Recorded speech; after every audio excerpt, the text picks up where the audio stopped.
Your Holiness and ladies and gentlemen, welcome to our continuance of the discussion we started this morning.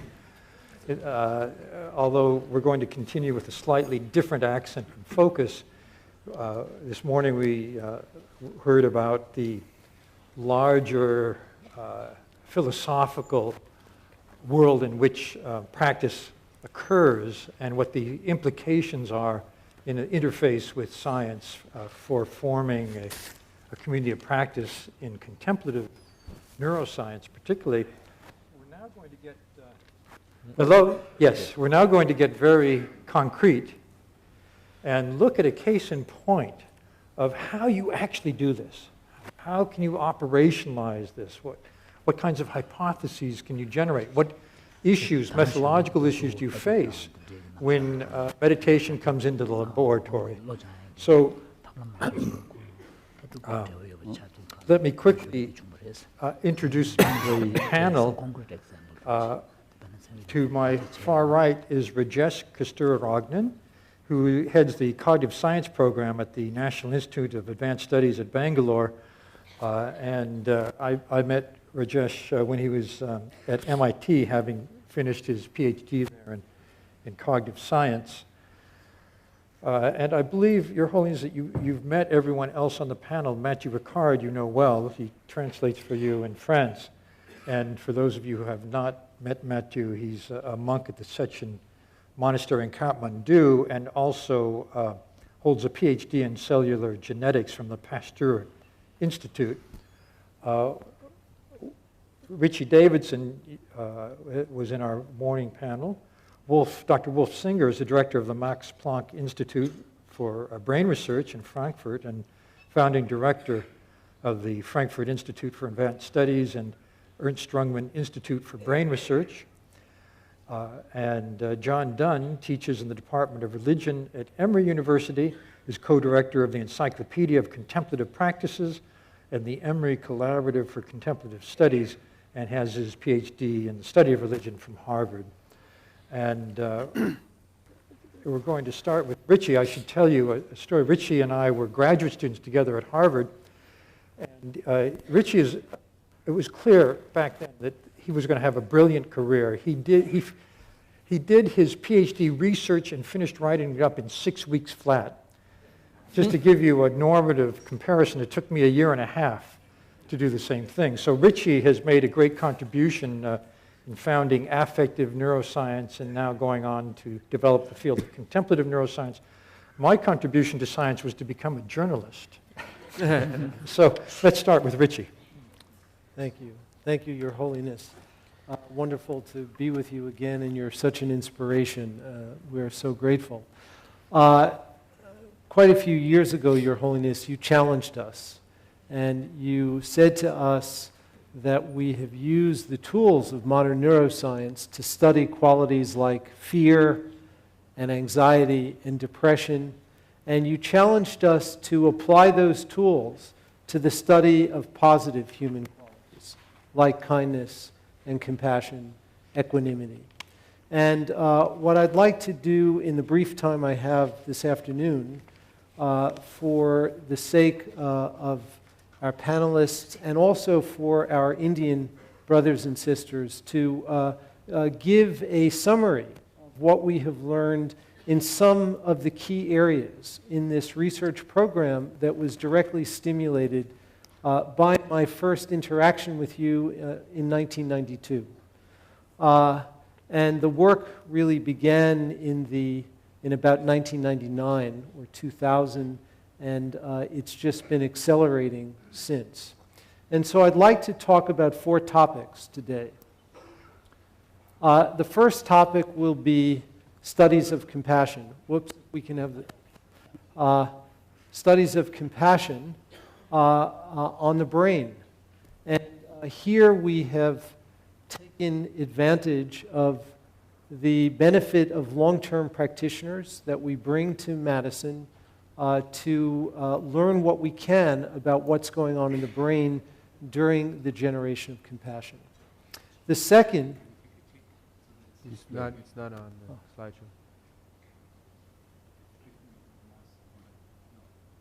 to get the... Sorry. Yeah, yeah. Yeah. I'm sorry. You can hit F5. No, that's okay. So the second topic will be probing the nature of awareness during open presence. These are some very new findings from long-term practitioners.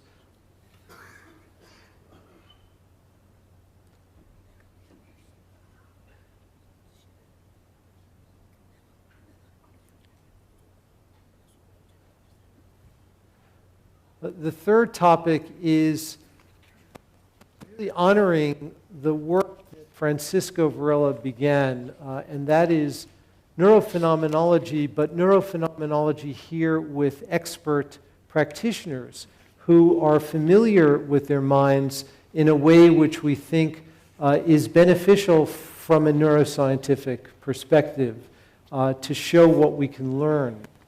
And finally, the last topic will be on mindfulness and attention. So we'll see how much I can get through. So the first is on compassion. And here we have done a very, very simple kind of experiment with long-term practitioners where they come into the laboratory and we have them just alternate between a neutral state and a state in which compassion is generated. And I'll say a little bit more about the specific nature of the compassion practice in just a moment. But one of the important qualities of working with experts is that they can produce the practice and the state in very short periods of time.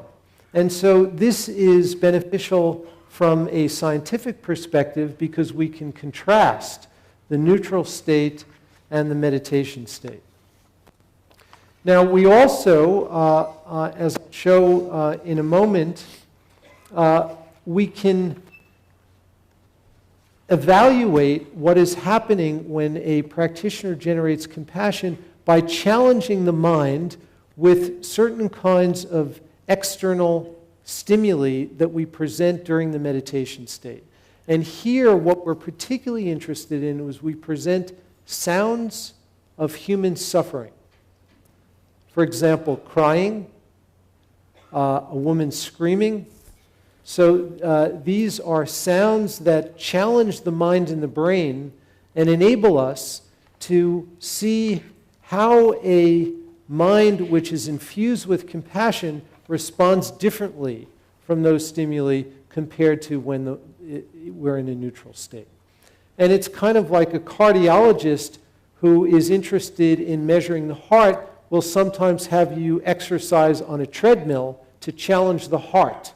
And what we're doing is challenging the mind in a certain kind of way. So in the words of Matthew here, and I'm sure he'll mention this in his presentation, he said, what we have tried to do for the sake of the experiment is to generate a state in which love and compassion permeate the whole mind with no other consideration, reasoning, or discursive thoughts. And so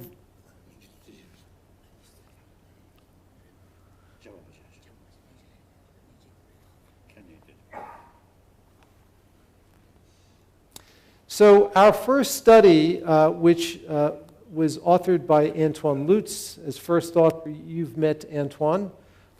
Antoine was Francisco's last graduate student who is now in our lab in Madison.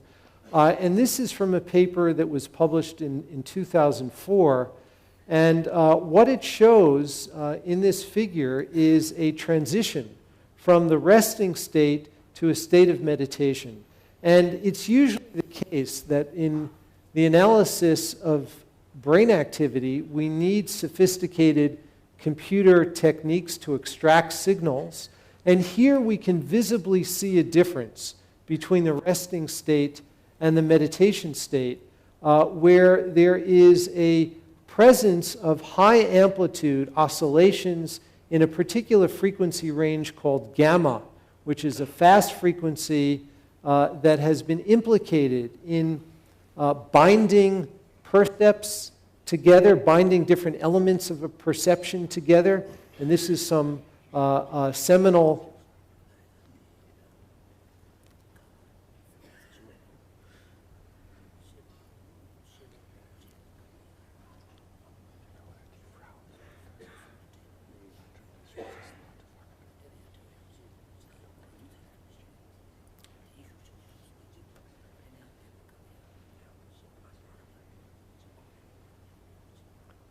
So by binding, what we mean is that often...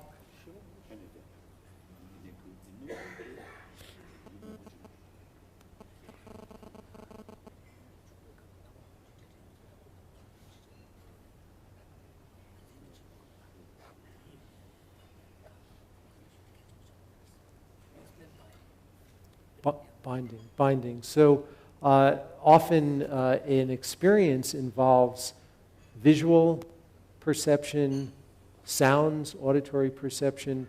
If we're eating, it may involve taste. And all of these different elements come together in our experience. The coming together of these elements is referred to as binding, where these different elements are integrated. And one hypothesis about the significance of gamma activity, and particularly the synchronized gamma activity across different regions of the brain, is that it plays a role in bringing these different elements together. So this is Mathieu after he came out of the scanner. I showed this picture the other day. He's been in the scanner many, many times. And we have used the scanner to tell us what circuits may be affected by compassion meditation practice. And here there is a diagram of the brain, and the area that's circled is an area that is called the insula. And the insula is a very interesting part of the brain because it's the only part of the brain that actually has a map of the different visceral organs of the body. And it is a system in the brain through which interaction with the body appears to occur. And what we see in response to the negative sounds that we present to the practitioners is that the activity in this area of the insula is dramatically enhanced during the compassion practice compared to a neutral state. Among novice practitioners who were taught the same practice and who practiced for 1 week before coming into the laboratory, there's no difference.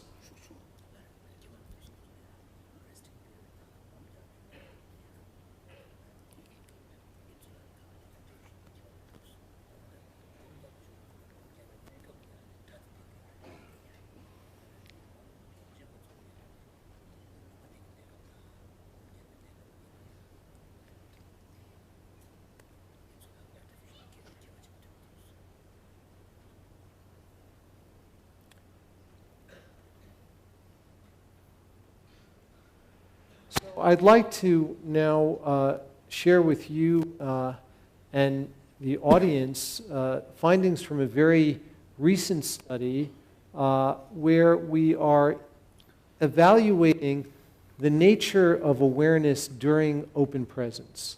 And this is a particular kind of meditation practice in the Buddhist tradition.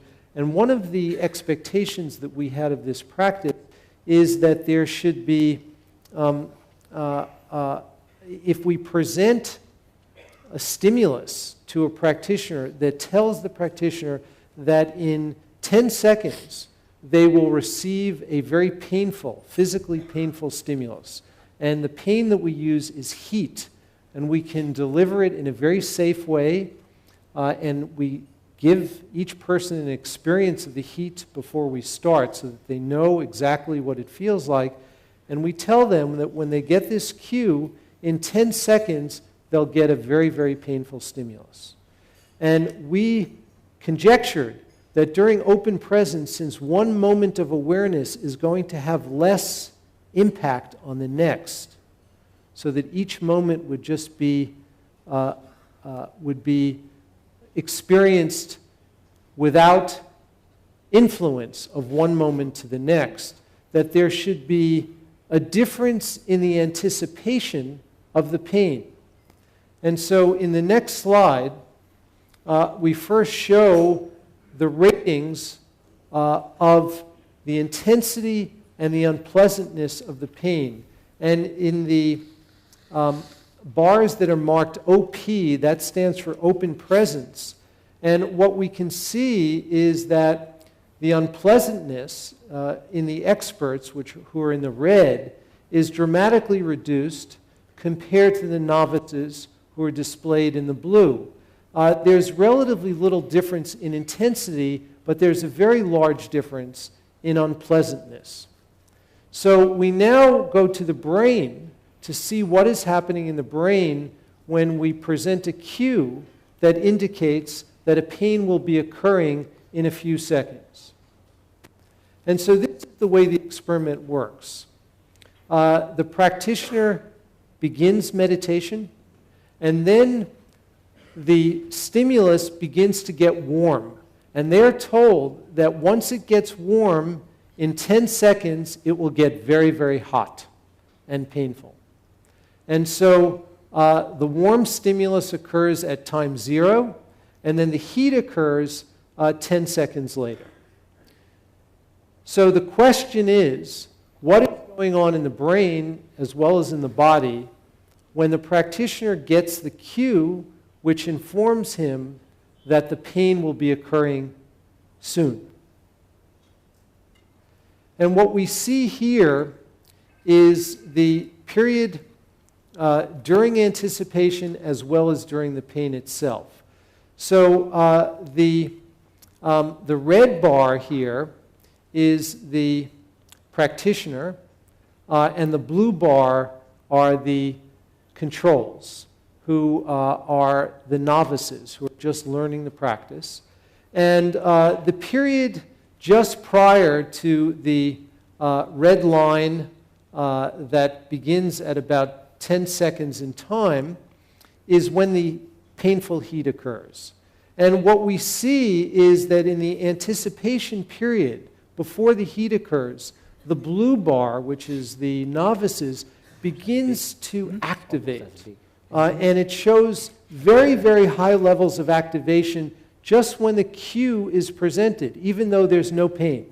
So the emotional areas of the brain that are responsive to the negative emotions that are associated with pain begin to show strong activation, even though there's no pain at all. So this is during the period.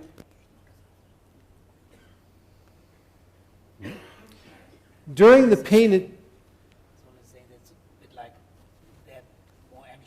yes, they're more anxious. So what we would say is that it's anticipatory. But already informed. They were already informed that. Yes, they're already informed. And what we would say is that it's anticipatory anxiety. It's anxiety in anticipation. And it serves no useful function.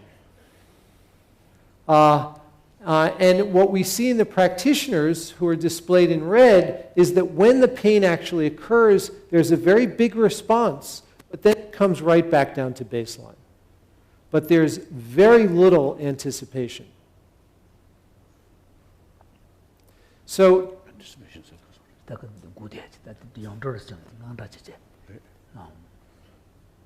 so this to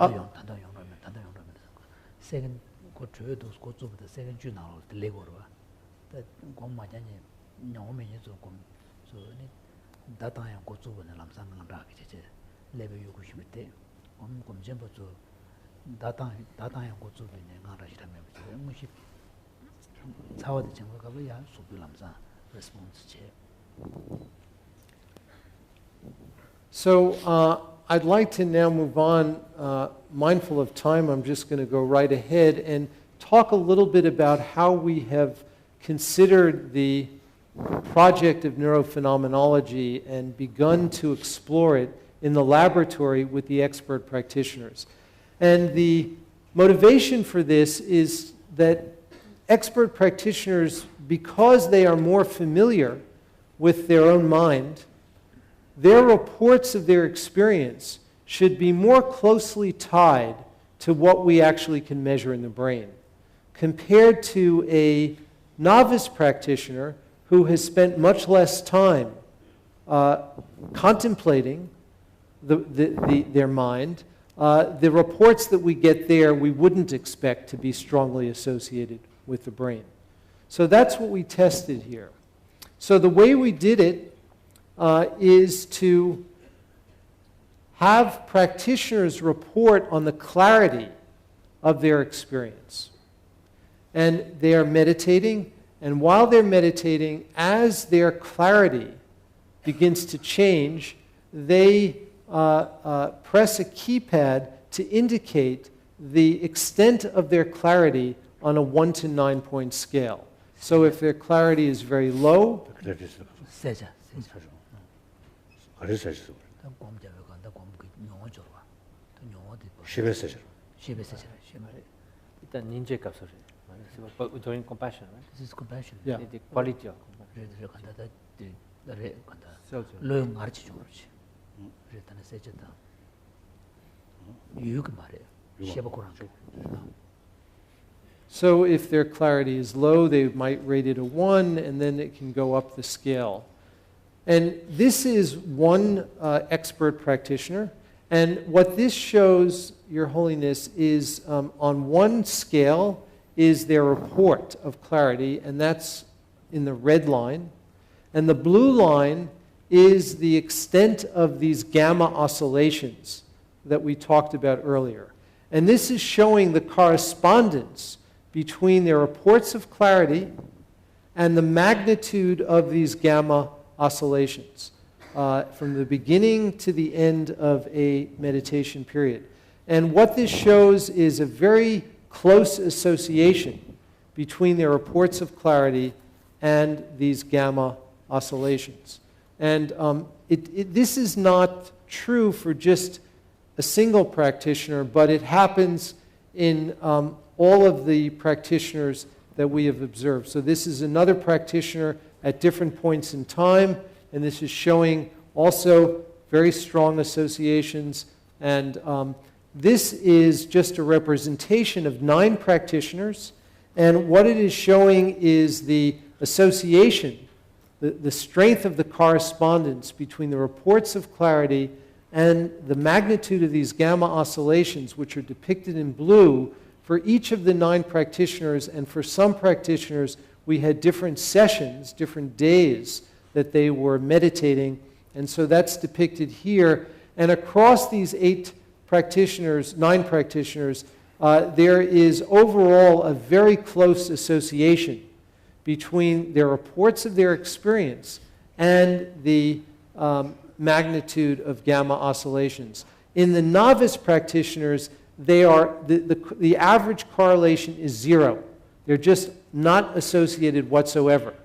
And so to us, what this reflects is that the reports of experience from expert practitioners are remarkably more closely associated with measures of brain function that we could take as the meditation practice unfolds.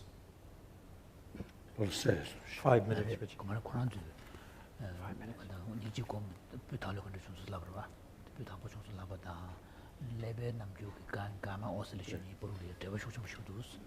곰 잡 영화 매드니죠. 곰이 하고 쇼 좀 슬라버다. 그 레벨 남주 되니야. 대화하는 거듯. 즉 그냥 뭐 전부부터 또 곰집어들이야. 군도 하고 좀 슬라면은 레벨 남주 그 가마 오슬레이션 돼 하고 옆체. 그 칸에 남았다. The final topic, and this just shows, before I get to the final topic, this just shows that the association between the gamma oscillations and reports of experience are strongest in the prefrontal area of the brain. And that's what's depicted on this plot, showing the red in the front. So the final topic is on attention. And I'd like to read for Your Holiness and for the audience one of my all-time favorite quotes from a Western psychologist.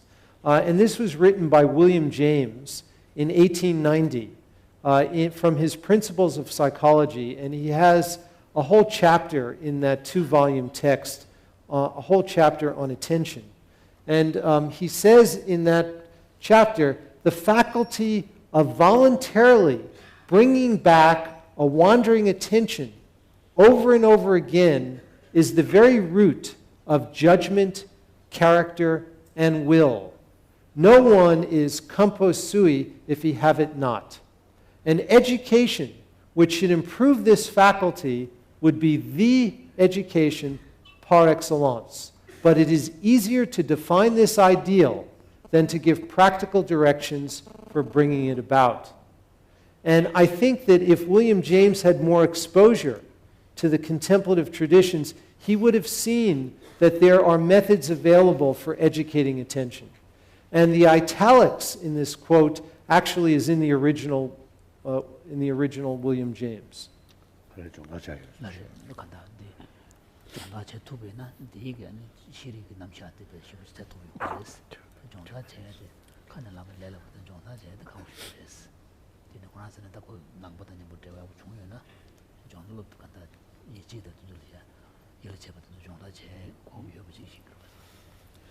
And Dan just reminded me that I have 2 minutes left. So in 2 minutes, just to say that one of the ways we've evaluated attention in many different ways, and one of the ways we evaluate attention is what's called the attentional blink task, which is a very, very interesting phenomenon.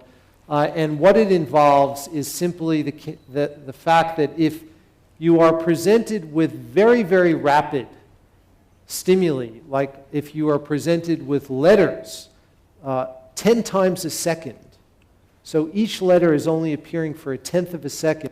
If every now and then you introduce a number and you ask a person to report on the number, if you present one number and then a second number quickly after it, they don't see the second number. Most people don't see the second number.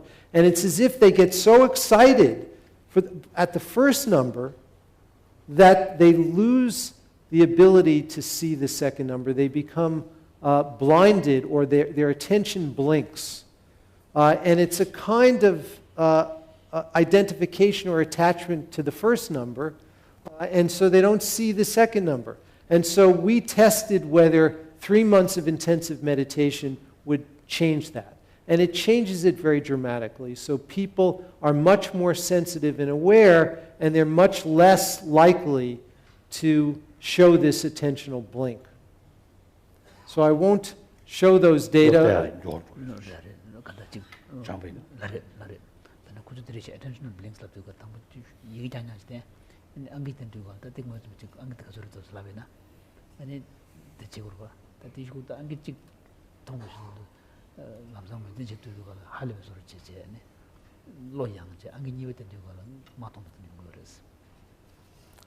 And finally, this is the most important slide. I just want to, every day I feel such tremendous gratitude for the wonderful people, many of whom you met, Your Holiness, when you were last in Madison, who are the ones who are actually doing the work. And Antoine Lutz in particular has been such an important part of this endeavor. And John Dunn was a faculty member at the University of Wisconsin when this work first began, and was so influential in helping us.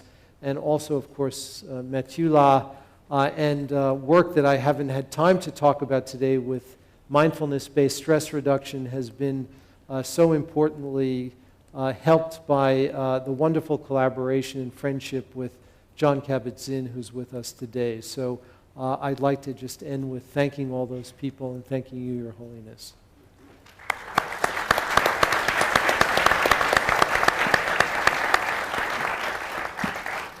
Richie, thank you for that state-of-the-art overview of some of your findings. Before we move on, Your Holiness, do you have any questions?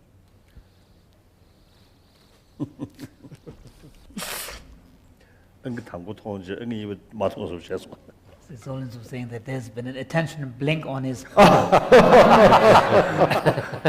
No, actually, having caught the first number, he then didn't see the second. Actually, I think knowing that means that you don't have an attentional brain. That makes sense. Nothing particular. Okay. Digital transfer. Level rank nivel chava yonamena. Dishaya Dalia Daji mi Yujik Loju Kolia, go Daji Chichet. The Loju Chibishu go Daji Chavina or the lawyer Ganuchinova. Could chava yonamena sometimes. The dean level rank fan Gia Chiclay. Kushukinchi. Tako Lu Gad already go some new nivel could shukche, so that's some new nivel in Shuksha Yugina. Lu Gavin, some new nivel Chicote. That don't look jump with Michi. Look jump with Michi, Loju Conley, a Dutch Shayundu, go pay Chicta, Danzer Chichundor. Tako Loju Chibe Shugo, Dara. Gom Jadan, the Chiti Chazan of a cheaper Chavina. Gom Rodan, cheaper charity in it, look garish by Dutane, do to Unum and other temper. Tina, Lavarian Rosh, which we were One question. Seven never giant on the Chibin, deep has due to more. One question that did come up is the role aging process might play. What Aging process, age. aging? Yeah, old age. Oh. So for example, in the case of, imagine a meditator, expert practitioner that you have tested. Tangian age stupid, near dinner. Shiver and never thought them by Inam, yet, level 7 never thought them by Ina. That level 7 never to be Ina, aging changes in your 다시 제스티 로장마다 마장이 부르를 개발했던 거로. But that's a jump with Michigan. Michigan. His Holiness is, the question is arising from the fact that what you see, even in the case of an expert practitioner, in the scanner, in the brain gamma oscillation and the other brain activity, he's wondering whether, to what extent, this is purely a function of mental development, or to what extent it is a kind of a brain development in some sense. The process is, the change in the process is coming at the brain level. So if it is, of course, our viewpoint, consciousness, brain, actually do. So, in order to know the effect come from mainly consciousness or the physical level. From the brain processes themselves. If come from consciousness, then age not much differences.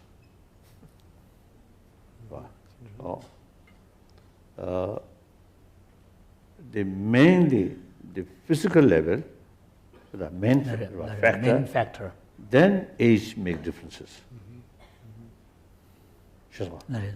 Therefore, I just felt it's the same practitioner like with you. It's the same sort of same kind of sort of meditation. Try to exactly it's the same sort of meditation. And picture 10 years ago. After 10 years, some brain level change. Obviously, those go more degree. Of course, he becomes more bold, So there's sort of external appearances. So in the brain cell also, you see some aging process. 10 years, you see some differences. So wondering, same sort of picture, same result, here, if the brain expression of Matthew's meditation practice 10 years before and 10 years after shows exactly the same pattern, then His Holiness would argue, he would infer from this that the main effect is really coming from the mental processes itself. Yeah, I mean, do we know, Your Holiness, that the meditation state itself doesn't also show age-related changes? Look, lo kebe kengi yang gom koran wale keban du marwes. I think there are different kind of sort of meditation. Some meditation related with zarung. Some meditation practices involves utilization of pranas. So that kind of meditation, of course, getting older, more difficult. Then other type of meditation, share sort of lot that depends. So in those second type of practices where the utilization of physiological processes is not involved, where the cultivation is purely at the mental level, one wouldn't expect to see much change as a result of aging. Well, one of the issues that we've talked about in one of the sessions earlier, it may have been with the scientists, is the idea that with practice, with familiarization, certain practices become more effortless. And if they become more effortless, then some of the brain changes which do occur with age, inevitable brain changes which occur with age, may not be as crucially important for those practices once they become so highly familiar that they can be done effortlessly. So that's a hypothesis which can be tested and can be evaluated. We don't know the answer to that. But to the extent that the practice really has become effortless, my expectation would be that the age-related changes which do occur in the brain would be less likely to have an impact on that. But Wolf, you may have some other perspective on this. No, I have exactly the same aspect, but we did a study on intentional blink, comparing young people and old people, those with meditation and those without. And the attentional blink increases steadily with... It's not working? Sound? It's working. The attentional blink increases steadily with age. So old people have a much longer attentional blink. But old meditators have the same short attentional blink as young people. So it seems to arrest the aging process, at least for this function. 70-year-old meditators, we looked at a group of Vietnamese monks that are in Frankfurt, and they have an attentional blink as short as 20-year-old students. Good message. There's also the fact that if the meditator is a serious meditator, that during 10 years he will have to continue to train. Yeah. So since we know from other studies that the more we train, the more the skills increase, so there's a counterbalancing effect as well. Yeah. So it could even be better after 10 years, even gets older.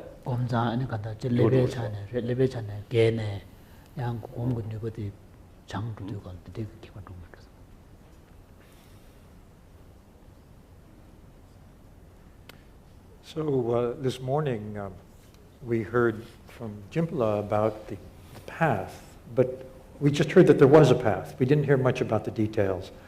And we've asked Matthew to to unpack that, to go into more detail about the specifics of practice, and to do it in a way that it engages neuroscience.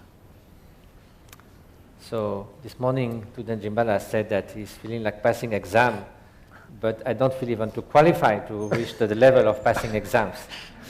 So it's more like exposing my own shortcomings or lighting a match in clear daylight. But anyway, I heard a lot from my great teachers, His Holiness and Gyoken Moshe, so I'll try my best. So, as Tudun Jimbala said this morning, he outlined very well the ground, path, and fruit, and view, meditation, action, as well as the 3 types of training on discipline, concentration, and wisdom. So how do I actually apply that? And how does it relate to our studies?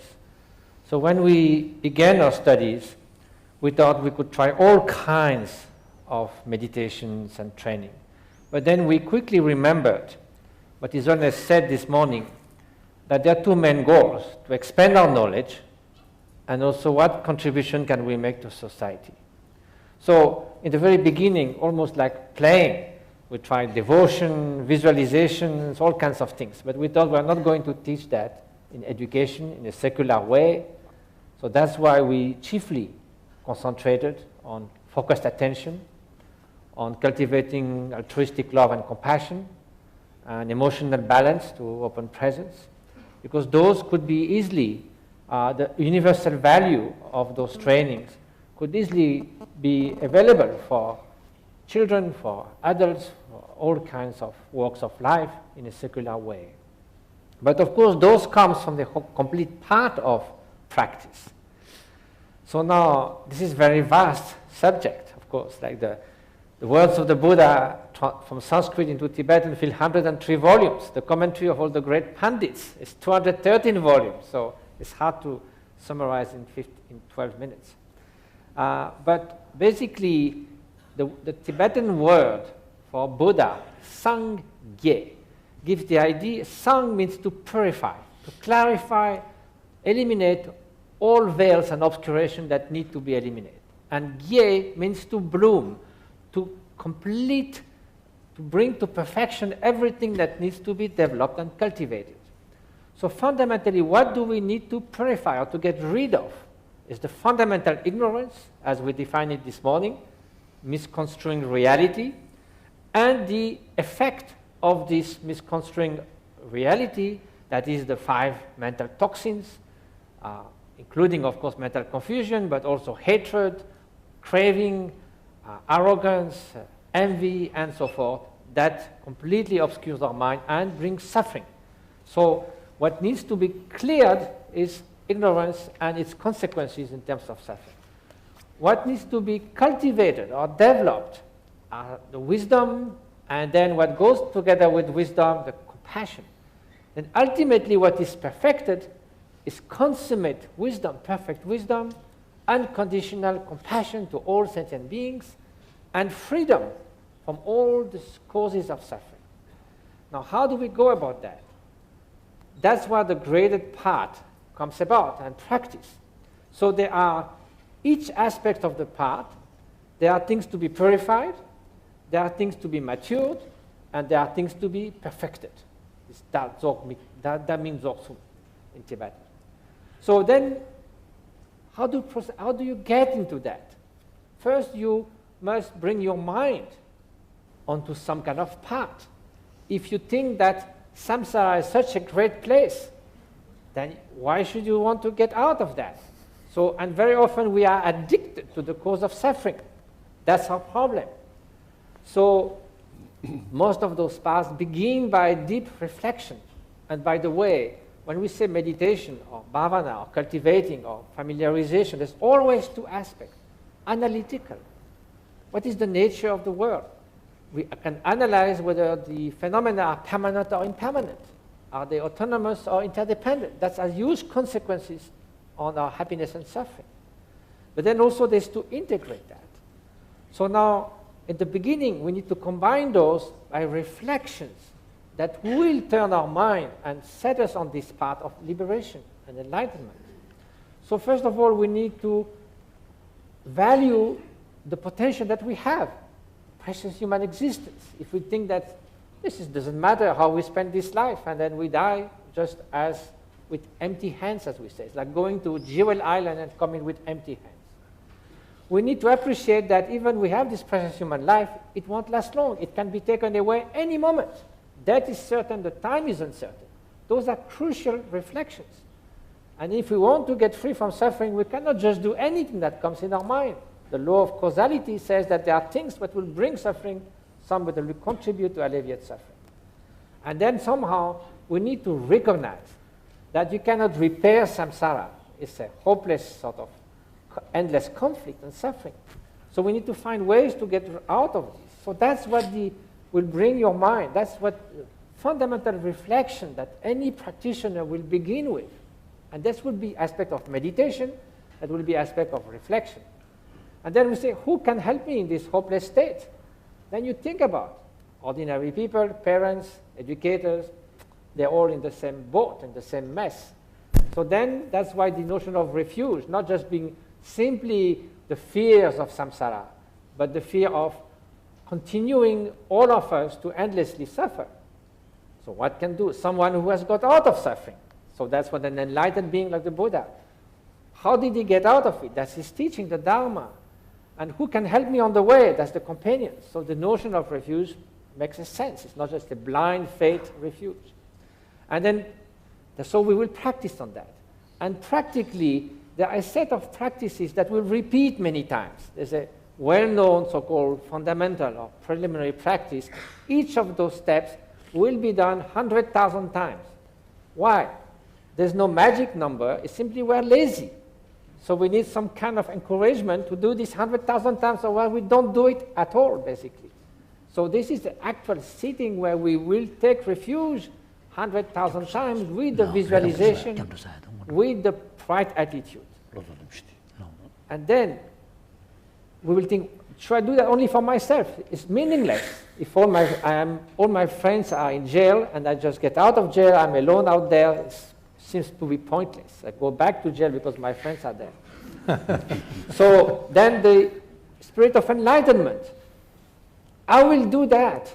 I will achieve enlightenment so that I gain the capacity to free all beings. So that's the bodhicitta. Bodhicitta has to be prepared by boundless loving kindness, boundless compassion, boundless rejoicing, boundless unbiased equanimity or impartiality. But then we'll also recite 100,000 times this, not just mechanically reciting, but with putting our whole intention, cultivation. So that's a process.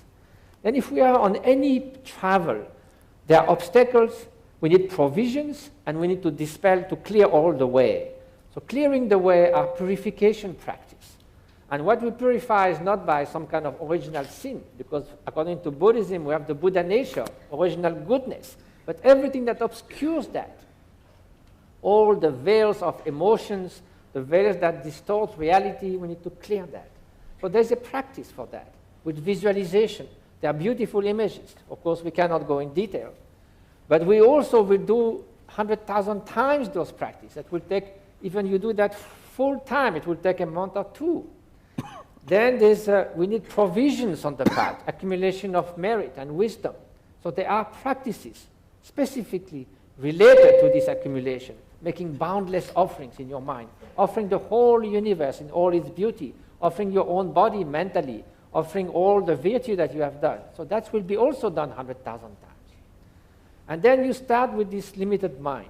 And especially in many aspects of Buddhism, especially in Tibetan Buddhism, there's a special relation with a spiritual teacher, which has a vast, compassionate wisdom mind. And we start with this limited, fragmented, selfish mind.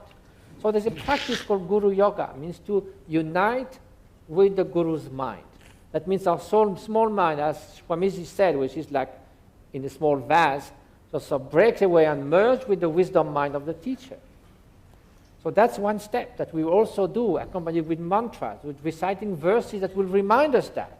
Of course, all of those steps will also go with the contemplative aspect of sitting and integrating that. And then we go to the next step, which is to change our perception of the phenomenal world. Usually we divide this in pleasant, unpleasant, beautiful, ugly, desirable, undesirable. From the Buddhist perspective, this is called impure perception. Impure because it doesn't correspond to reality.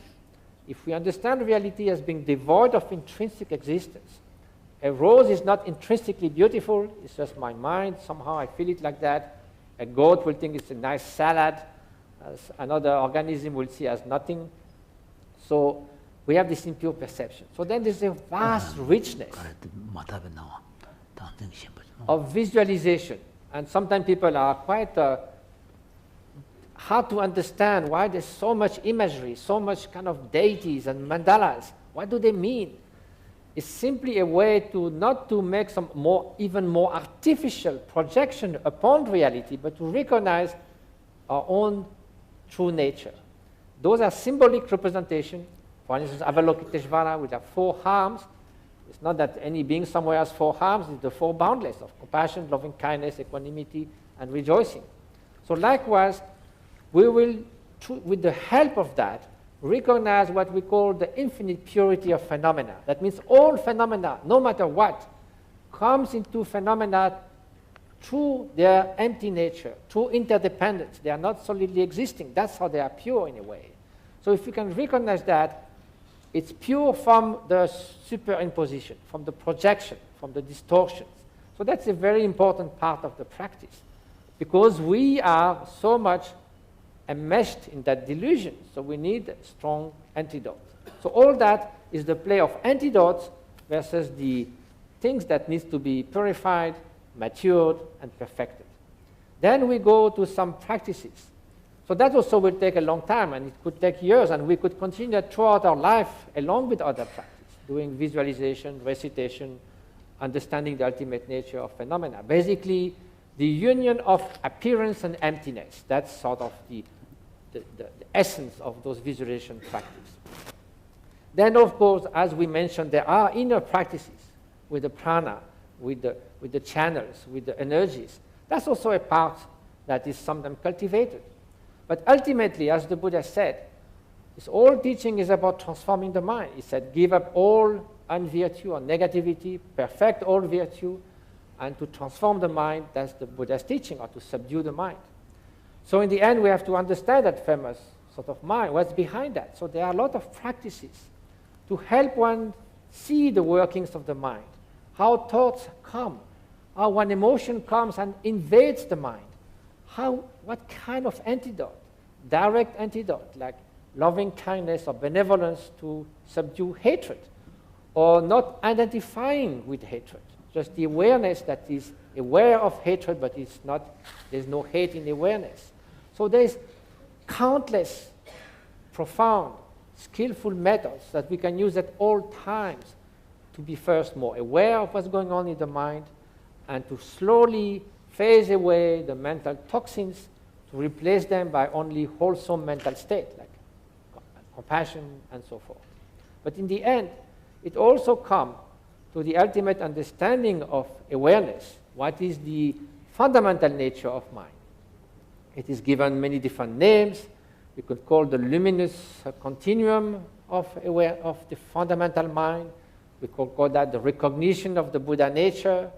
We could call that pure awareness, and so forth.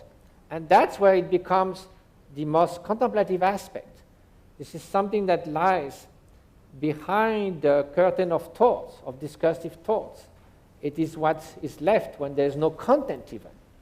So in a way, this morning and yesterday, a lot was said about the unknown, the undescribable, the absolute truth. Well, it is, as it says also by Shantideva, the absolute truth is sort of beyond the intellect. It's not the object of discursive, reflective words, descriptions, and so forth. It doesn't mean that it's out of reach of the experience. That would mean that the Buddha would not know what is unknown. There will be something that will be forever unreachable. It's simply that it is not knowable. It is not known by an ordinary deluded mind that is constantly veiled by dualistic grasping, by mental toxins, by fundamental ignorance. But when those are dispelled, what is left is pure awareness. And it's a non-dual, self-luminous awareness that is given different names. And ultimately, this is one of the quality of the unchanging wisdom of Buddhahood. So that's a very short overview of the path. But the main point is that all those steps need to be cultivated again and again. You know, bhavana, gom, means to cultivate, to become familiar. It's something that will only come to the taste of experience. And of course, the clear, unmistaken instruction that comes from the scriptures, that come from a qualified, authentic spiritual teacher who can condense those 84,000 sections of the Dharma into pit instructions that on the path he will deliver to the disciple as he or she progresses on the path. and giving the right instruction at the moment where the disciple is able to precisely benefit from those instructions, because the maturation process is just such that is ready to cross that next step. So there we need determination and enthusiasm and endeavor, but no impatience. You know, when the weed grows, there's no point pulling the green grass. It won't grow faster. You will just kill the weed. But the maturation process will take time. But that time is the sign that something is really happening.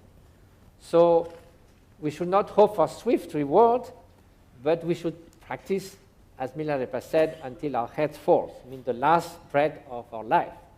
And the other great yogi Shapka said, may the duration of your practice be the duration of your life.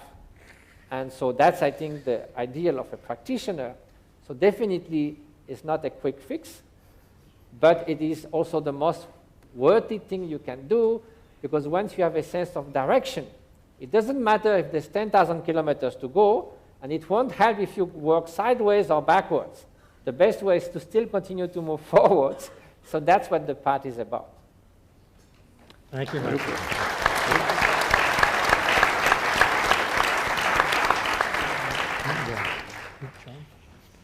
Was that right, Your Holiness?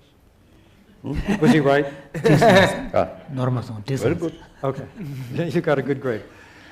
You passed the exam. John, did you have? No. Okay. We've just heard an extraordinary overview of the path, and we've also seen some very fine, hard data. How did you get there from here? How did you two collaborate? How did you know what to study? How did you tell us? Well, Matthew, you want to go first? I mean, did you suggest what should be studied, or did you offer a menu, or? Well, you know, at some point we have to adjust ourselves, you know, because Mutual calibration. mutual calibration, 저부터 송대전 제거봐. and that was going on. 동마 간데스 고주버스. 아니 가르제바 제부유면 안도 편지를 뒷대야 말봐. 대바 쎄시 건백도 레바 가르고 가르고 그래. 다양 지 미다고 쎄시도 건백 내가 가르고 뒤안다. 양반은 지 잠도 지 좀 당황해야지. 또 삼잖아요. 그러니까 지단 동네들이 삼다니잖아요. sem주 doing 거야. 지 그게 연단의 팬들의 삼지는 sem도지 방토르고요. 그 레벨은 요가 좀 다르고. So His Holiness is wondering, up to this point, probably this research has not been done, but maybe we could look at specific types of states. For example, there is a general understanding in the Buddhist tradition that when you focus your mind on cultivating certain qualities such as deep devotion to your teacher or great admiration, cultivate a state of mind in a very admiring state, there is an understanding that the mind sort of lifts up. It's in a more uplifted state of mind. But on the other hand, when you reflect upon the suffering nature, there's a certain dampening effect on the mind. So therefore, his question is, would you be thinking of imagining a situation where you would study a practitioner who will be remaining in a single pointed state of deep devotion or faith, or a deep state of admiration, or a very deep state of reflecting upon suffering?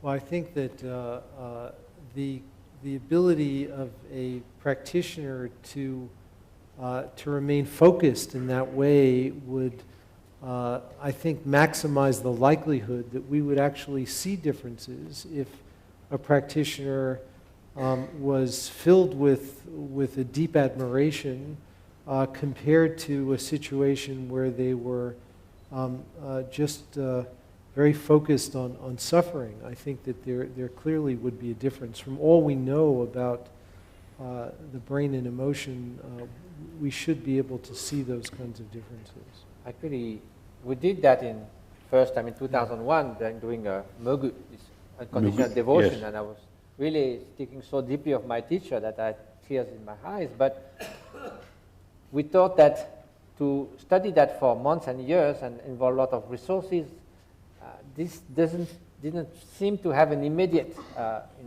fulfilling the goal of pursuing secular contribution. But as fundamental research, I think that we could possibly now come back to that and investigate those other states like mental imagery, focusing on the visualization or focusing on devotion to the guru. I mean, those, of course, are very different states, even both involve focused attention. The secular system. 또 미세다 대위다 차도 말아. 디찬에 하고 벤조 망보 땅고 저 뭐래. 디마체나 시즌 구주 신다 제브레스. 근데 베이직 사이언스 그 톤에 야 다시 최고의 자유로 와. 전에 오메로. 레벨 좋아하고. 그래. 베이직 사이언스 그 톤에. 냐마도 디스 어느 유승되기가 가서 저기. 랑그 동에 소리 전에 구조태세 레바디다 닝지 셴유동의 숙적 소리 전에 레바 구조태세 찍고 시작해 봐. No. One was referring to an earlier statement in one of the earlier Mind and Life dialogues. Someone mentioned the fact that at the brain level, the pain centers that gets activated when you are undergoing your own pain seems to be also the same centers that are associated in empathy when you take upon when you view someone else's pain. That's the seminal work of Wolf's daughter, Tanya Singer, who you've met on a number of occasions, Your Holiness, who showed exactly that. Yes. Now I'm wondering, anger or compassion during dream time also is occur. Sometimes even sort of tear, too much sort of compassion sort of experience during dream, and actually tear come. So I'm wondering, the awakening state, while the sensorial sort of consciousness still function or active, and meditate on, because the meditate or anger, develop anger, and dream time, this sensorial consciousness not active. So what's the differences at the brain level? Well, actually, Your Holiness, we're involved right now in probably the largest study that's ever been done on meditation and sleep, where we have practitioners come to the laboratory, both expert as well as more novice practitioners. And in some cases, the experts will practice for a day intensively, and then they go into the sleep laboratory at night. And we monitor their brain activity during sleep and during dreams to evaluate just these sorts of questions. One of the really interesting things is from modern research, we know that one of the areas of the brain that's most active during dreaming sleep is the amygdala. The amygdala is an area that's been implicated in emotion. So it will be very interesting to see how the practitioners, particularly after we have them come in and spend a day doing meditating on compassion, and we also have them doing a day where they're doing a vipassana practice, and looking at the difference in the influence on the brain during sleep and dreaming. So we don't know the answer yet, but we're actually collecting the data. So far, have you come across any sort of practitioner or ordinary people who can develop sort of awareness during dream? Now I'm in the state of sleep, and now I'm dreaming. There are people. Yes, yes, we have tested a So couple. what differences?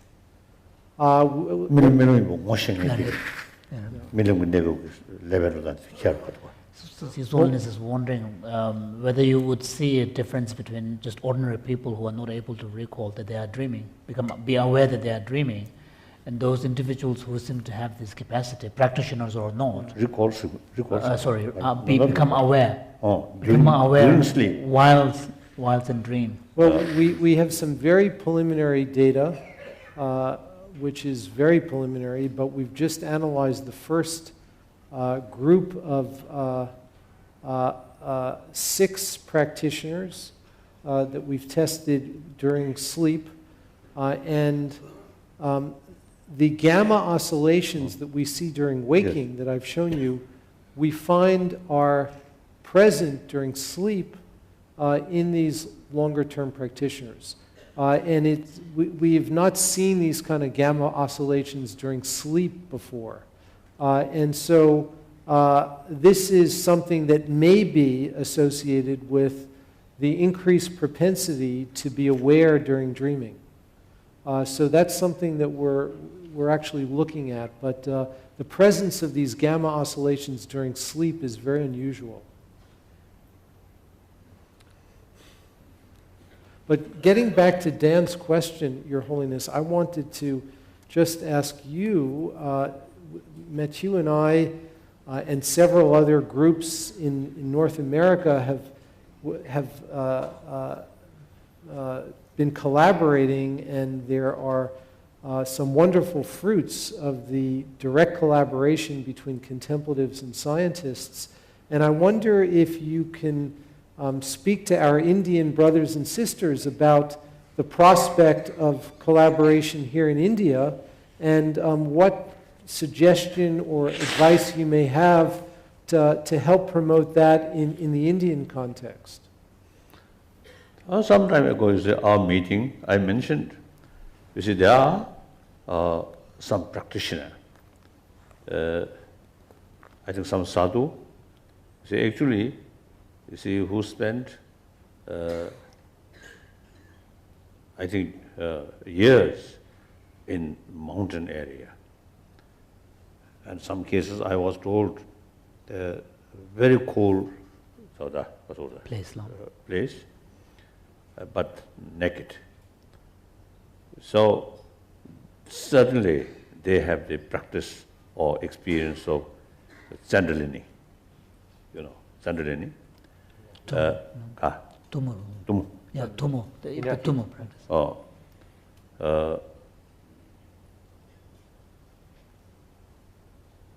And then, so it's such people, obviously, through training, through sort of, because of the meditation, and a certain body's element, become expressed now. Never pain. So some properties of the body, within the body, has become really advanced. And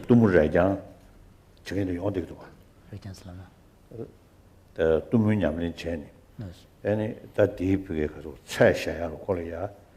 nam chongyu be kodula any re chunal ba chong chu chongunal ba dendegi ta lu domra ma to kage mebche and chu kasa chunal ba shebe re ku lambati ka and la bo su sin dibaka yang ba yang ka ta chen chigla chen thoda chigli ya dendegi jile ji nga ju dendegi chayo. So there are yogis who actually test their level of tumo efficiency by being in a very cold place and with only a very simple loins cloth.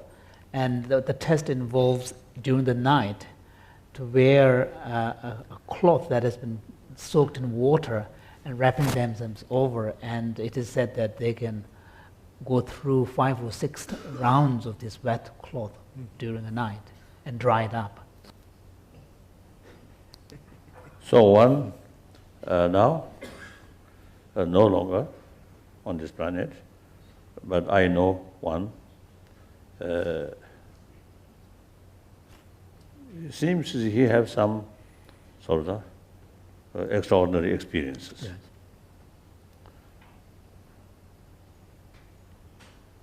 And so through exercise, through practice of control inner energy,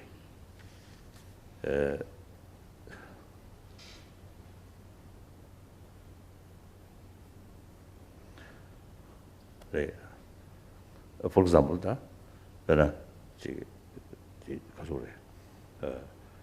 추다, 쇼마, 근데 상내는 참 해야지.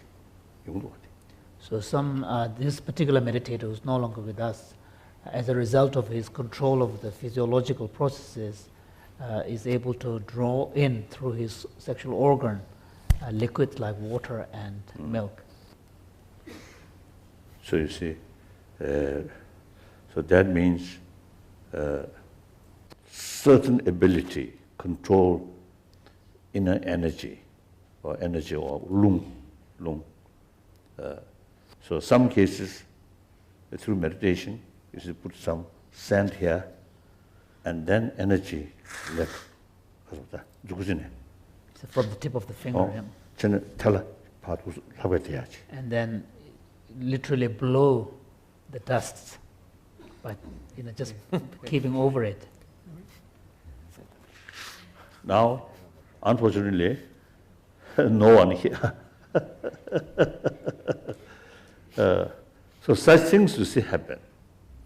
Actually, some people actually notice or observed, saw like that. So in any way, sadhu, some sadhu, I think still is available, isn't it? I think eventually we should, you see, firstly communicate with such people. This is not because of them making their name or something, publicity, but simply try to show through scientific way, through meditation, actual body element can control or can change. It is important. There are such people there. So I think among Buddhists, among the Buddhists, also is some people, the problem is they don't care about our sort of the activities. They do not understand. So for them it feels like the scientific experiments is like playing playing over them, playing on them. Some form of exploitation of their spiritual experiences. But actually, you see, these are important, isn't it? This is my view. Yes. But sometimes it's difficult to pursue such people. And then also, you see, some people claim some very extraordinary sort of power or something. That I am very skeptical. I don't believe. If we ask them, then please come here, we're going to test. I think then they do not dare.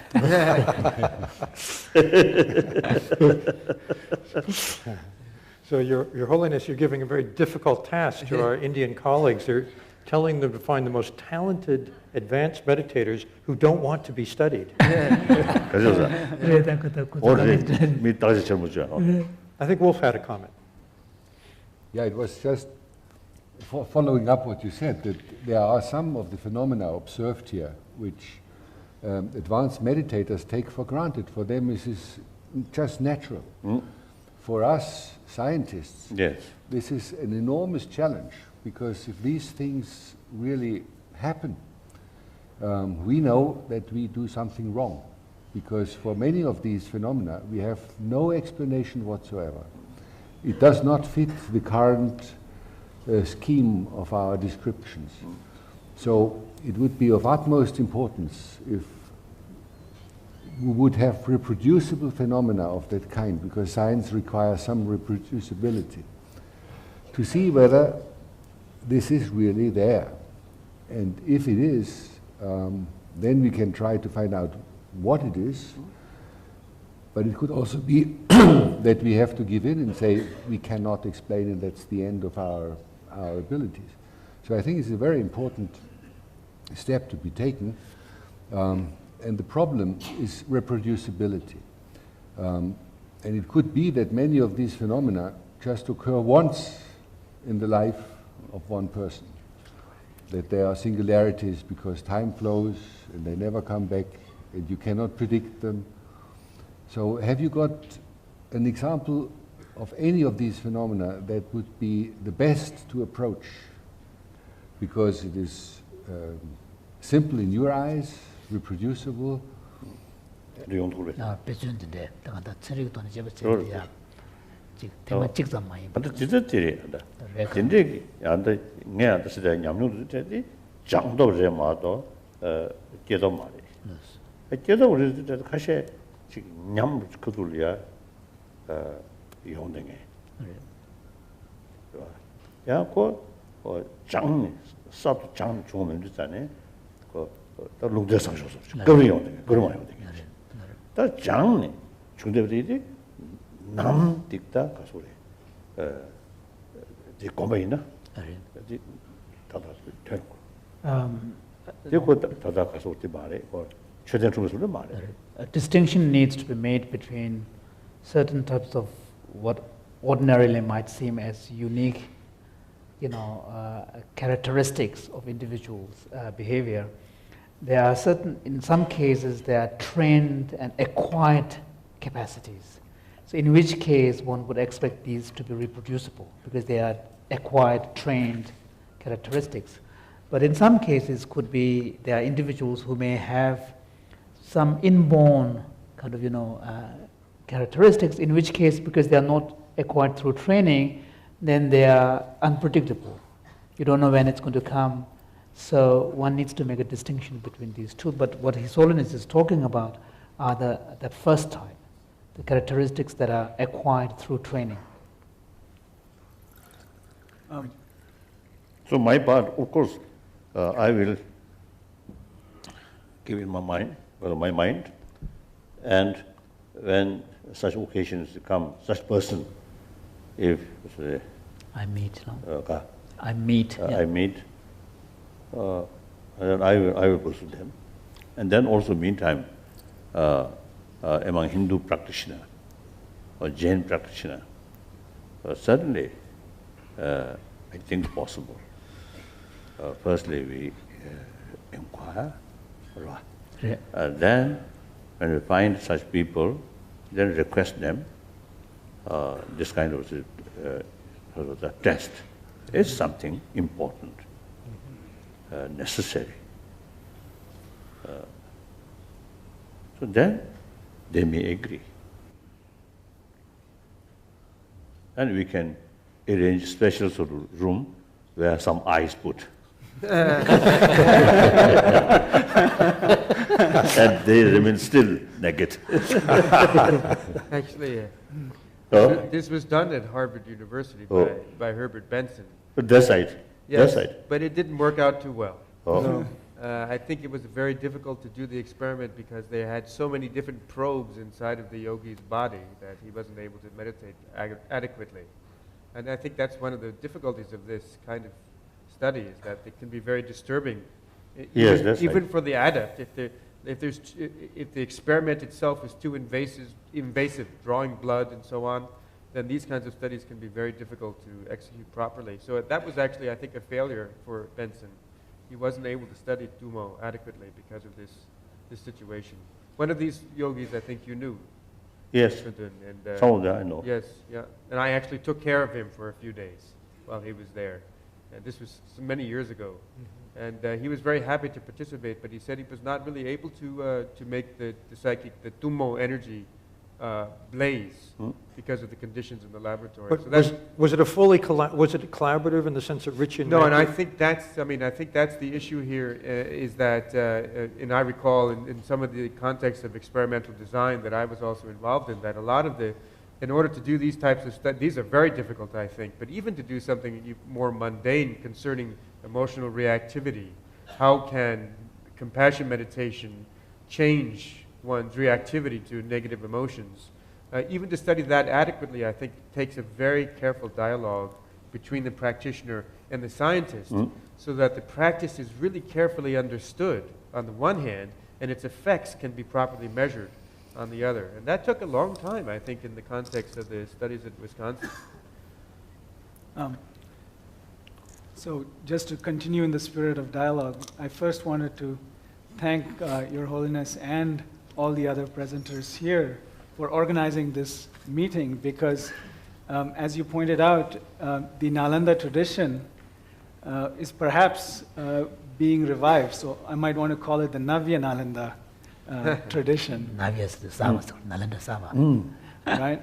And that perhaps one of the ways in which this revival will take place is through inputs from the Tibetan texts that are now being made available back in both in Sanskrit and in English, and of course science, because again science was not alien to that cultural ethos. And I think that there's a parallel here between what happened in the West perhaps in the 15th century, where Greek material became available through Arabic, and the sciences started. The revival of the sciences in the West was itself due to new material coming from other parts of the world. So I do think that Indians should embrace these different influences, while, of course, sticking to what we do well. And there's a famous, of course, saying by Gandhiji saying that I want to open the windows of my house to the world, but I don't want to be blown off my feet. So,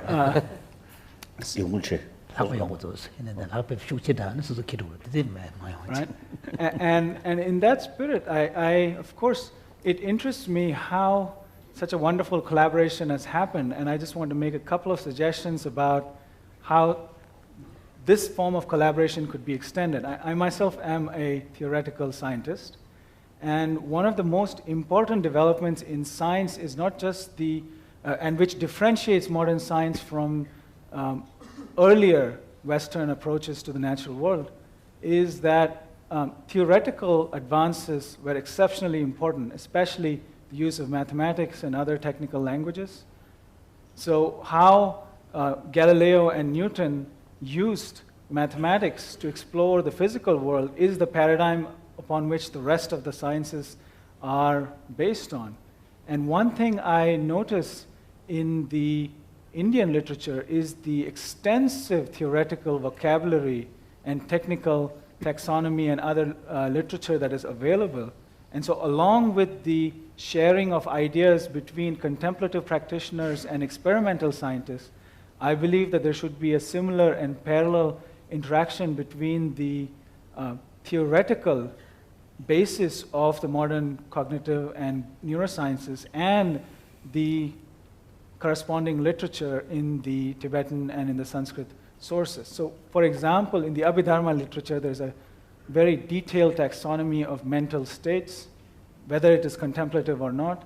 One of the things to do would be to see if we can collect this kind of mental taxonomy from the different traditions from India and East Asia, and learn how to operationalize them and perhaps build upon that taxonomy. This is now wild speculation, but a crucial departure from which modern science took was what Newton and Leibniz did by replacing old geometry by calculus, right? And my question would be, if a similar kind of technical and theoretical advance took place which is based in the traditional Indic sources, but makes a step forward, that would be a huge benefit for everybody. And that contemplative neuroscience and what I would call contemplative psychophysics should be a field in which theory, experiment, and philosophy are integrated and take as many different sources as possible. I just don't think we should make any differentiation between science or Sanskrit, because ultimately these are all just different human sources of knowledge that everybody should use. All right. No. Yes? I think we've been speaking at a very interesting level in terms of a certain level of abstraction and very advanced practices, Your Holiness. And I wanted to ask you also your opinion on another style of research that's been very important in Richie's lab. So some of this type of research is often called basic science, and even examining, let's say, tumo. So my colleague at Emory University, Chuck Raison, in fact, became interested in the study of meditation through the study of this jandali, the tumo energy, because it seems to be related possibly to the immune system, in fact. And he also was never able to really, they actually do have a study now, a new one at Boston University, studying tumo adepts, but there is no results from that study yet. But he eventually then, because he was a clinician, he became interested also in the application of meditation practices in a secular context. And one of the big questions in that context is, what are the key ingredients of a meditation that one can extract from the traditional context and apply them to a clinical context? So as you know, at Emory University, my colleague Gishilo Santenzen has developed this cognitive-based compassion training, which is based upon a traditional Tibetan form of compassion meditation, extracted from that, and now is being used for foster children. For example, the government of the state of Georgia, where Emory is located, has sponsored a very extensive research project on this compassion protocol that's completely secular for these foster children. And likewise, Jimbala, I know, is involved at Stanford University with a similar style of research. I'm wondering, in the context of the Indic practices, do you think this is also a practical way to go? Not so, perhaps a little bit less, how to put it, a little bit less mystical and a little bit less fantastic than examining some of the more advanced practices, but looking a little bit more concretely at the effects of practices on ordinary persons and how they might be translated into the lives of ordinary persons. Do you think this style of research also is quite feasible here in India? And do you have any suggestions? I think many of you already know, but I think some may not know. So I want to share. That is, actually, when we start this dialogue, sometimes people use the word dialogue between, complicated. Dialogue between Buddhism and science. And I thought that's wrong. That creates sort of the wrong impression, right? Or misunderstanding. And actually, Buddhism only for Buddhists, not universal. And also, I think this morning I mentioned two purposes. One, simply expand our knowledge. And then also even the more sort of spiritual side, that also a secular basis. So therefore, as soon as you touch Buddhism, then no longer as a secular.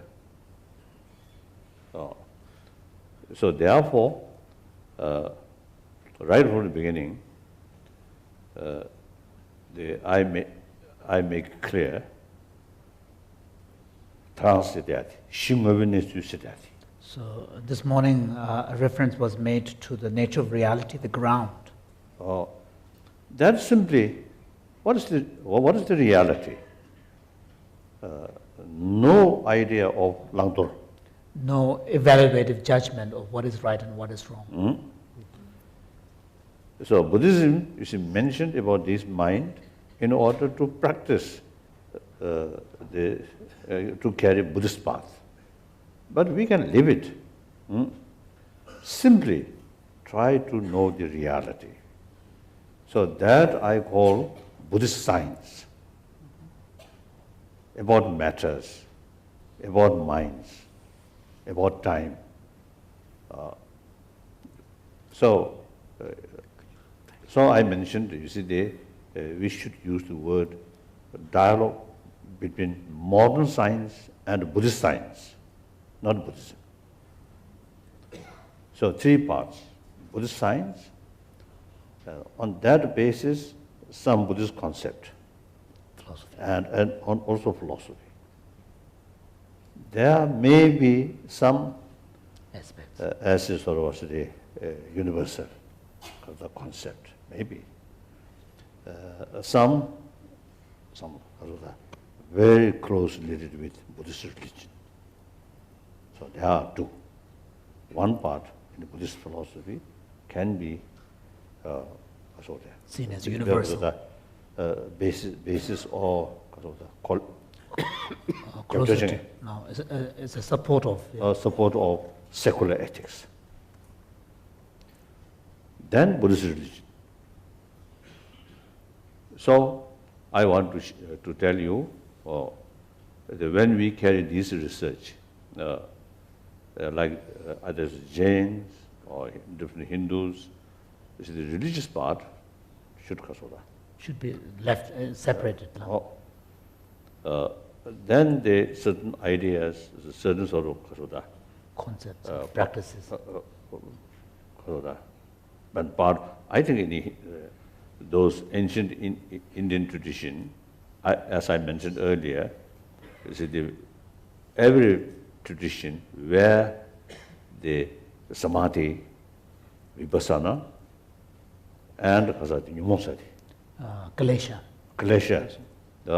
naturally, the more explanation about consciousness, about mind. So that considered as a part of the science. Science. So that I think should Be part of the dialogue. part of the dialogue. And that is universal and something common and very useful for promoting secular ethics.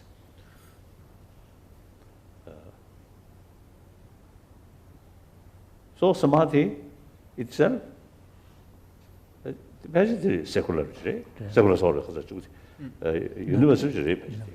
Samadhi as a mental quality is universal.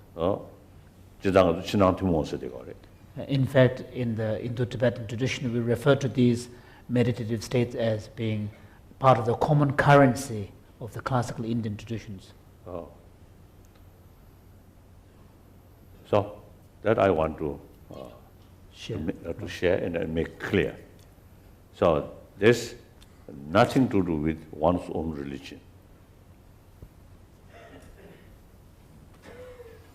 As far as our approach, we are not seeking sort of support from science to Buddhism. No, never. Without scientific support, Buddhism will remain. And as well as Jainism or different Hinduism. 1,000 years. It brings immense benefit to practitioner. That's sufficient for survival. So whether scientists accept or not doesn't matter.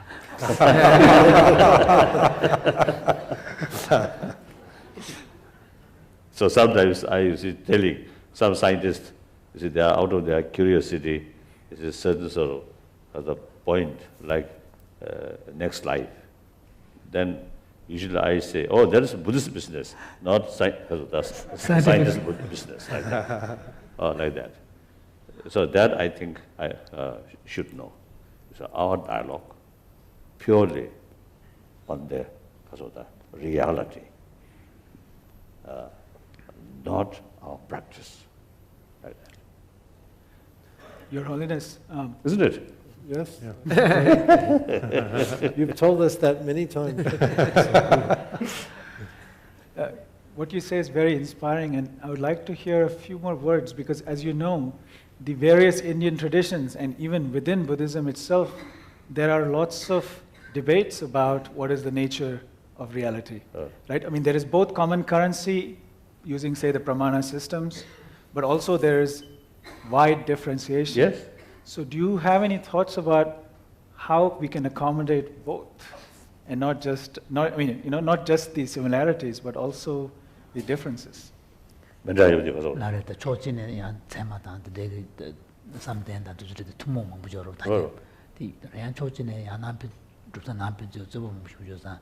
제가 신고변에 저 레더레데 대야 신고변에 줄이야. 다당 또는 대시 맨다만 부여변자. 다디 상만디나 그 리서치 넘버 키토야 답시를 가려놨어. 배는 셈이 배보다 배 나버리 씌웠을나? 배 상황을 찍고 싶어. 야, 배제밖에 안 했어. 다지 머리고 살는 것은 뭐이나? 애니 것은 다면다.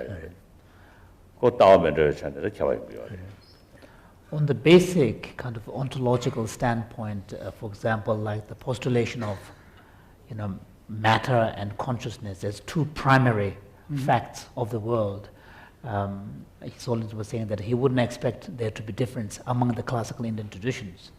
Now, there might be difference on, for example, what is the specific nature of that ignorance? That's a fundamental ignorance.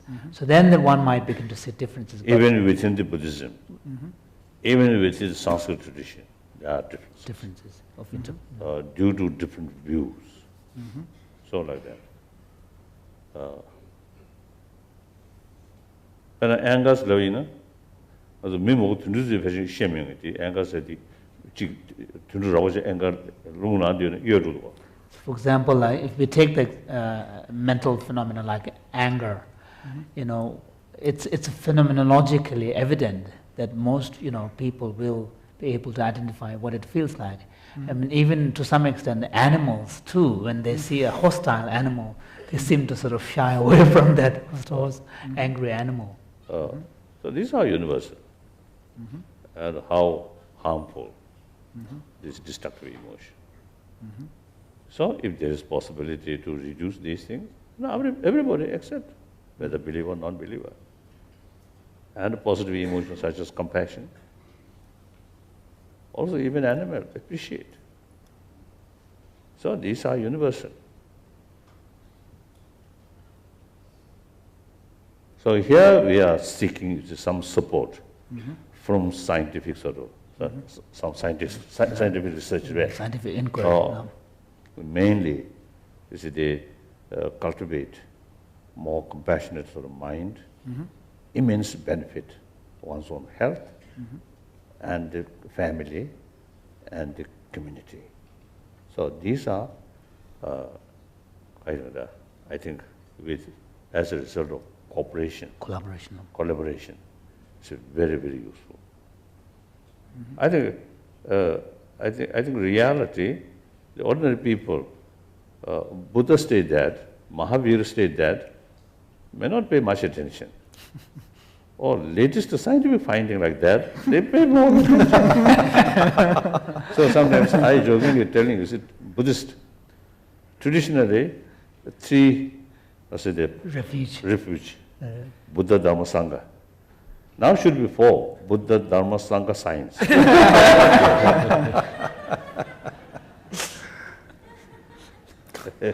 So these scientists become guru now.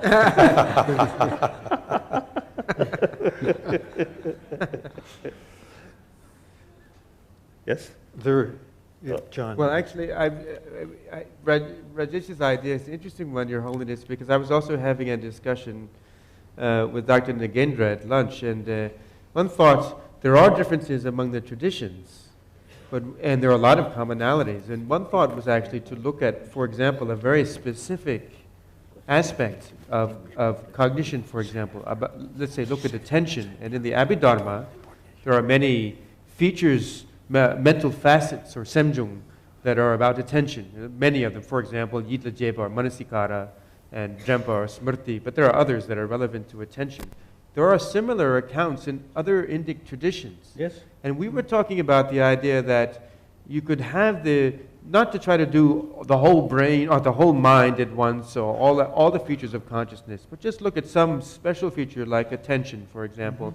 Look at the different traditions, see how they compare, see what they overlap, what they differ on, and then bring in a cognitive scientist or a few cognitive scientists and have them enter into this discussion and try to develop a vocabulary, let's say, just about attention that compares all of the different traditions and also some features of cognitive science.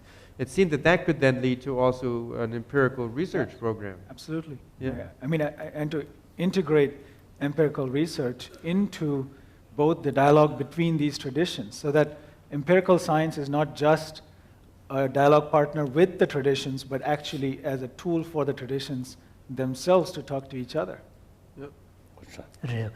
The empirical science, the dialogue is a empirical science, JBS course, Mandaj Niguza, Diane took the Susu tone and Yelicheva, the Simjung Najat Delia.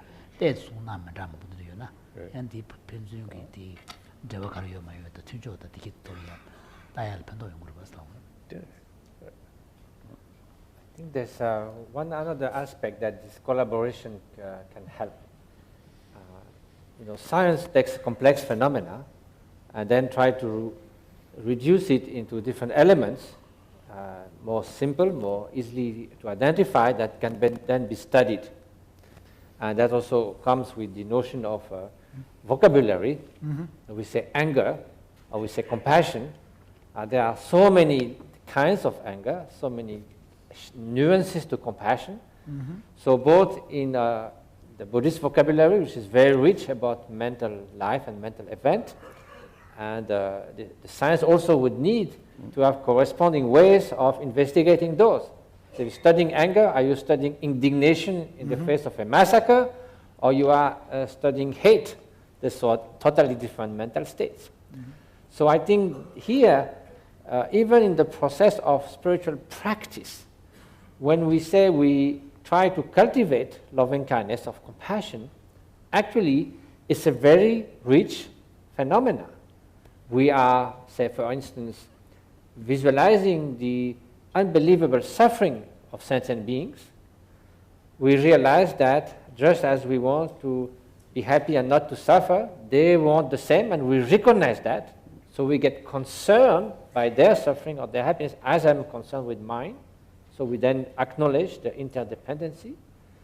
And then we make the strong aspiration, may that suffering be dispelled, and not only that, but the causes of suffering, which is the ultimate ignorance, so there's a cognitive aspect.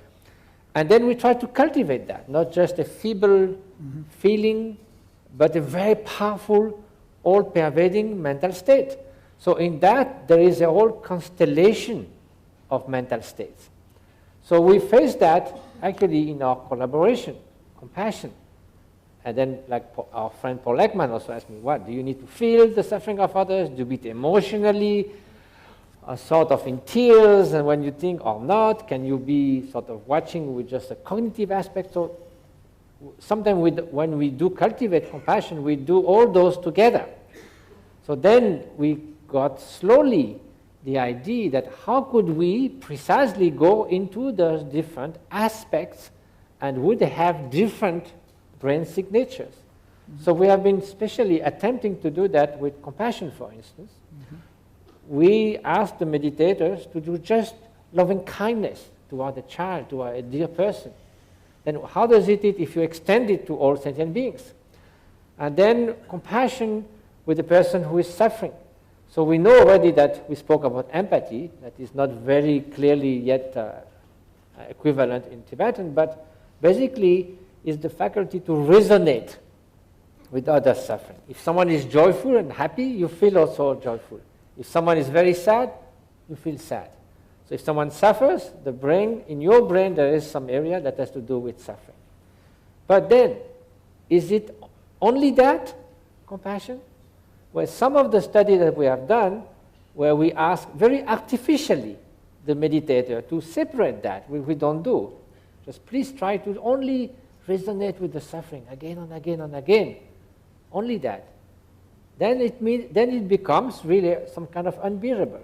That means if it's isolated, of the all other aspect, the cognitive aspect, the strong aspiration and loving kindness, then it becomes sort of dysfunctional. Just feeling the other suffering, you sort of burn out. And this is a well-known phenomenon in people who take care of others.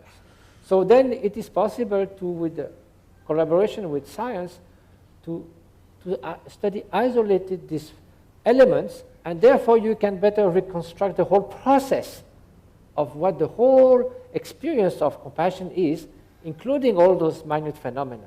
And also Buddhist taxonomy has been making many efforts to distinguish those, and there's a possibility with meditators who can identify and generate in a way those things separately, which is not the way we normally do, may help to precisely find the equivalence and then have experiments that are related to all these aspects one by one, and that what is the integrated phenomena of compassion.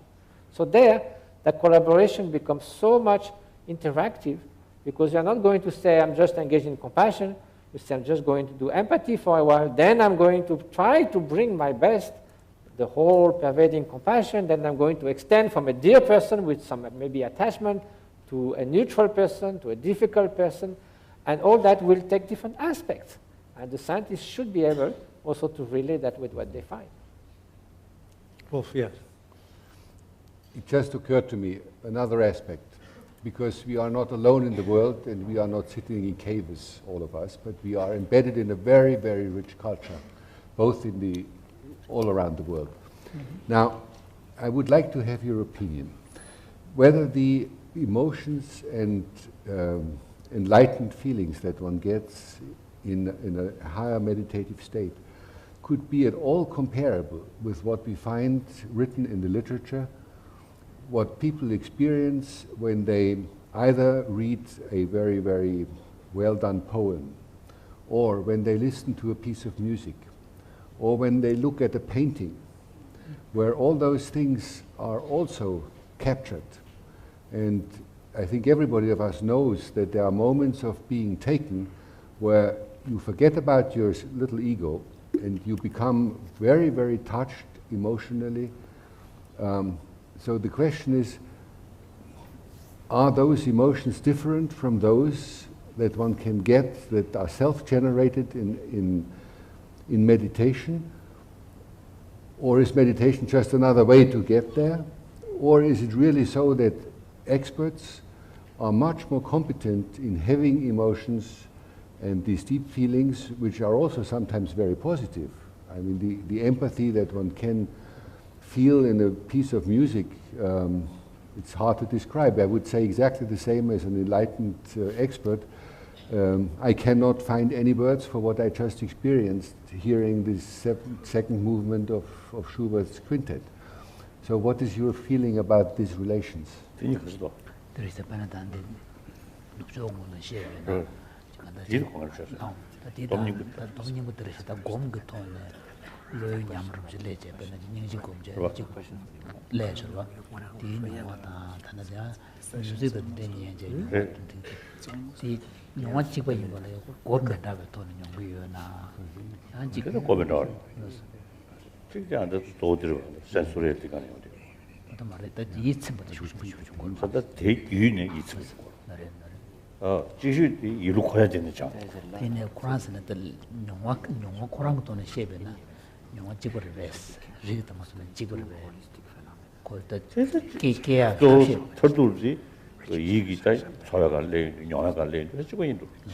Indian aesthetic theory, the highest form of experience. Holiness was saying that between these two, the meditatively generated heightened state on the one side. So basically, there are two different kinds of deep satisfaction or joyfulness. Right. One relying on sensorial sort of Input. input, right? Right. One not relying on sensorial, but through training of mind.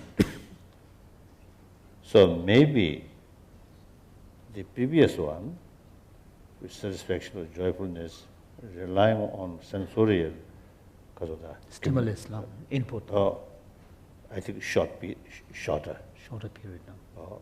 So long this facility there, and immediate after you get That experience. very strong sort of feeling. Then, although later reminds or remember the tunjin now there shache. So you can kind of later remind that experience yourself. Not you can feel it. Not the feel. Yeah. So that's, I think, another sort of joyfulness experience through mental training, maybe longer period. Longer lasting. Here, I think I mentioned before also, a sense of caring or sense of concern of others' well-being towards one's own close friend. That actually, much involved attachment. And then towards enemy. One side, you have certain reason to oppose, but at the same time, they also have the fundamental right to overcome suffering, because they also same sentient being. Among human beings, as same human being, they also have the right to overcome suffering. So, on that basis, you develop sort of genuine sense of concern of their well-being. The previous one, very much mixed with attachment. Later one, no attachment. So, I wonder, what differences at the brain level? At the brain level. In future, one practitioner, let him or let her meditate compassion towards friend, one towards enemy, then because of the example. The later one is the real sort of compassion, unbiased. The previous one, biased. So, biased one often goes hatred and love, hatred go together. The later one, no. Very sort of stable. Your Holiness, I just wanted to ask in relation to Wolf's question, the meditator is engaging in a practice which is embedded within an ethical framework and typically would take certain vows or has certain aspirations. And I wonder, as a neuroscientist, to what extent embedding the practice within that kind of framework actually changes the brain in particular ways. And I think that one of the tasks for neuroscience is to develop a neuroscience of vows and aspirations, to see how making that kind of intentional commitment will affect the brain and change the brain's response to these kinds of practices. So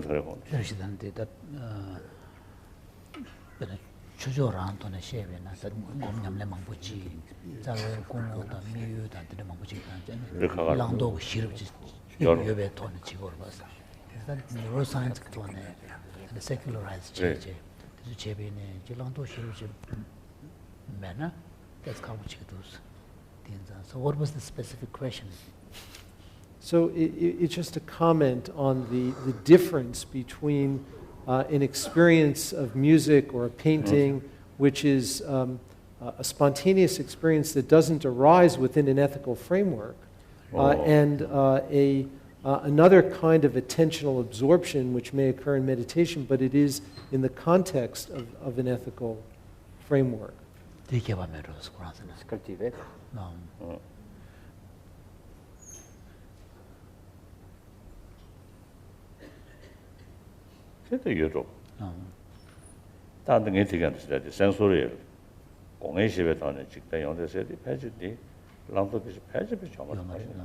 That may be true, because in the first case, the experience is being mediated through the sensory input.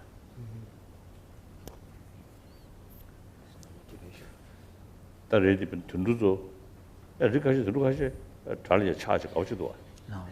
어 Right. 그리고 야지 밀려다 남주 전에 다들 로봇이 냠부를 지금 로봇이 동에도 지르지서 든든하게 아주 그 댄션이 야 로봇이라고 지금 사버리기 차주고 Right. 준비를 해주고 So, in the case of human experience of beautiful music, often the experience of that beauty can be enriched by certain knowledge of who the composer is and certain history that goes with it, that enriches the experience of that music. But on the other hand, we do also observe sometimes animals who seem to be totally absorbed to a beautiful music. So in their case, since they wouldn't have the historical background knowledge, so His Holiness is wondering what would be the difference. Really, we don't know what is their sort of attraction. Now sometimes my dog, some noise like the computer or something, some pew like that dog. So looks to see he or she enjoy it. Seems. 직도가 안 되지도 않아. 그때 지금 로문년배 이양 다 그래서 단단년배 깨지 얘는 맨날 다 그것도 소화를 가지고 드시면 돼. His Holiness is curious whether they actually can appreciate certain melody and you know have a sort of a joyful experience, or is it simply just a reaction to the sound?